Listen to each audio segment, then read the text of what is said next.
This is one of the highest base scores I've ever earned in the game of Crossout. But before I show you how this crazy battle went down, I'd like to share with you the lessons I learned that led up to this match. It started off like most of my build sessions do. I scanned the tech tree, looking for a part that I haven't used very much, and this time it was the ATGM Flute. I read up on its stats and then headed over to the exhibition to get some build ideas. It looked like most of these builds were on hovers, so I went with the same pattern. After some tinkering and modifying, I came up with a build that I thought would work. Next came the various stages of testing, which consisted of setting up some vehicles in the test area and tracking the damage output using the co-driver application. It has a great weapon test feature that provides detailed info on DPS and other stats. If you're on PC and you want to try this out for yourself, I put a link in the description below. Now, initially I had the flutes facing forward with this build, but after reading the description again, I realized that the longer the rocket was in flight, the more explosive it would become. So I decided to face them backwards. Making this one simple change increased the damage output by 16%, which was not much, but it was a start. Next began the game trials. The first thing I noticed is that flutes can be very difficult to use.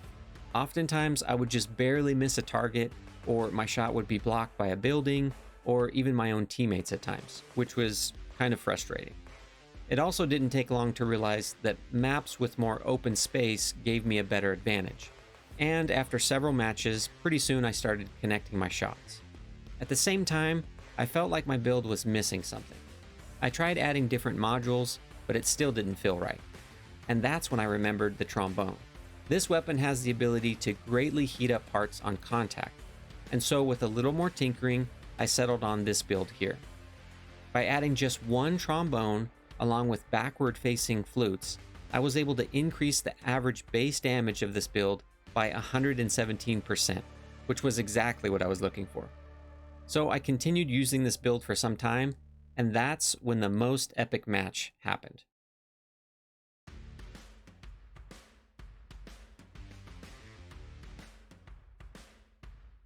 It began like most battles do. In this case, it was domination mode, so I immediately headed for one of the 3 capture points. Then I attempted to mark a target and track the opposing team using my Doppler radar. Now, I didn't expect that my trombone would actually reach any targets here. I mainly just wanted to use it as a decoy so I could see how the other team would react. And sure enough, they were shooting down my rockets with ease. Seeing that this player was starting to separate himself from the pack, I made the choice to move up so I could try to flank him. Thankfully, the trombone was keeping him distracted enough to sneak around him. I've actually played against Spaztacular before, and I knew he likes using incinerators, so I figured as long as I kept moving, I should have a good chance of taking him out. And sure enough, just as the nameless tower came crashing down, so did he. Surprisingly, my next opponent didn't even see me hiding next to the building. This time he couldn't keep up with my shots, and I was able to disarm him. As I was about to finish him off, his teammate came to the rescue. Seeing he had a full loadout, my only hope was to retreat and try to lose him. And this right here highlights the superiority of the Doppler radar. Without knowing my position, he was forced to go and defend the base. After checking my radar and seeing all those enemies, I knew my best bet was to turn back and try to get a sneak attack. And I'm pretty sure he never even knew what hit him. Honestly, at this point, the game should have ended. It was 3 against 4, and 2 bases were about to be capped. But Crossout has a way of surprising you sometimes, so I didn't give up. With another bot destroyed, I knew my next target had to be the player with the new Athena energy weapons, so I circled back around and lined up my shot. I couldn't believe this was actually happening. There was only one enemy left, so I had to go for it. And that was how I earned one of the highest base scores in Crossout.